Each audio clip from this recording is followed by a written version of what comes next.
Welcome to Neural News Hub. Today we're going to break down what power really looks like in our world. We'll start with the classic stuff. Yep, military muscle, boots on the ground. Then we're shifting gears to the new battlefront, the global scramble for technology, for silicon. And finally, we'll dig into what might be the most powerful weapon of them all, the control of information. So, let's dive right in. All right, first up, there's a clock ticking, and it's ticking loudly in the Middle East. President Trump has just thrown down a massive ultimatum to Iran. They've got a 10-day window, that's it, to make a deal, or they could be facing serious military action. And believe me, this isn't just talk. The US has moved an incredible amount of hardware into the region. We're talking parts of three carrier strike groups. That is a staggering amount of firepower. And get this, the deadline, it lines up perfectly with the next big IAEA meeting on March 2nd. Coincidence? No way. This is sending a crystal clear message. Let's talk, but just know our cannons are aimed.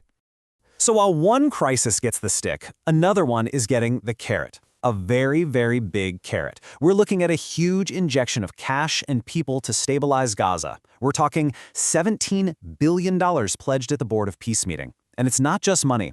5 nations are committing troops for a new international stabilization force. The goal is up to 20,000 international soldiers and another 12,000 local police. See the pattern here? One problem gets the threat of war, the other gets a massive peacekeeping effort. It's two sides of the same coin, really. Different tools for projecting power and influence. But power isn't always about bombs and big budgets. Sometimes it's as simple as a gate, controlling who gets to go where. And this is a perfect example. We're talking about the first Friday of Ramadan, a hugely important day, and access to the Al-Aqsa mosque compound, it's been choked off. I mean, look at these numbers. It used to be 250,000 worshippers. Today, the quota is just 10,000. That's a massive drop. This isn't about crowd control, let's be real. It's a strategic move. It's about flexing muscle, asserting physical control, and honestly, turning a sacred place into yet another potential flashpoint. And here's the flip side. Power isn't just about what governments do. It's also about what they fail to do. What happens when the systems designed to protect people just break down? In Karachi, a gas explosion in an illegal building, it collapsed. 16 people died. Half of them were kids. This isn't just some random accident. It's a symptom of a much bigger disease, a total failure of governance and basic infrastructure. It's a really brutal reminder that while the world's powers are busy fighting over the future of tech, so many people are just trying to survive the failures of today. Which actually brings us perfectly to that new global battlefield. So let's talk about Pax Silica. It sounds kind of fancy, right? It basically means silicon peace. This is the new game, folks. A US-led alliance with one single laser-focused goal: locking down the supply chains for the stuff that's going to run the world. We're talking semiconductors, AI, and all those critical minerals. And today, February 20th, 2026, is a huge day because India just officially signed on. This isn't your grandpa's trade deal. This is the creation of a new kind of geopolitical team, where the real power, it's not about how many tanks you have, but how many microchips you can get your hands on. And you gotta see what India's doing here, because it's pretty brilliant. They aren't just joining the club, they're playing their own game. While they're getting into Pax Silica, they're also launching this huge push to lead what they call a democratized AI movement. So what's that mean? Well, they want to push open-source, affordable AI to act as a balance against the handful of giant Western tech companies that kind of run everything right now. They're even talking about creating a global AI impact commons, basically a shared toolbox for the developing world. So you see the strategy? It's a 2-for-1. Join the big league to secure your own tech, and at the very same time, become the hero for everyone else who wants a piece of the AI pie. Super smart. Okay, so we've talked about military might. We've talked about the power of the chip.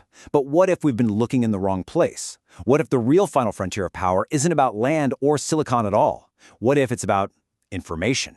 Simply controlling what people know, what stays hidden, and ultimately, what they believe. And if you want to see a master at work controlling information, look no further than this. President Trump orders the release of government UFO files, and of course, the internet goes wild. But hold on, the magic word here isn't what he said, it's what he didn't say. He ordered a release, not a declassification.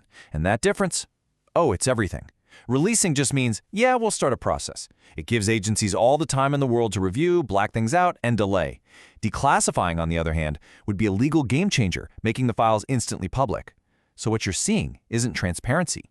It's the illusion of transparency. It's a brilliant move to look like you're opening the books while actually keeping them sealed tight. But here's the thing about information. It's a double-edged sword. While some are trying to lock it down, other secrets are blowing wide open. Case in point, New Mexico is reopening its entire investigation into Jeffrey Epstein's Zorro Ranch. And what kicked it all off? The release of old sealed FBI files. Suddenly, secrets that were buried for decades are out in the open, and they are forcing action right now. This is the other side of information power, isn't it? It's not just about hiding the truth. Sometimes it's about weaponizing it to tear down powerful networks. So, let's put it all together. Let's connect these dots. What we've really been looking at today are three different but totally connected arenas of power. First, you've got that raw physical force we're calling kinetic power. That's your military might, your boots on the ground. That's Iran and Gaza. Then you have silicon power.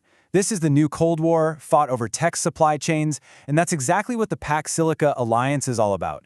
And finally, maybe the most important of all, information power. The ultimate battleground of controlling secrets, which we're seeing play out with both the UFO files and the Epstein investigation. So that really leaves us with a big question, doesn't it? As we move forward in the 21st century, what is the ultimate weapon? Is it a massive aircraft carrier? Is it a tiny microchip?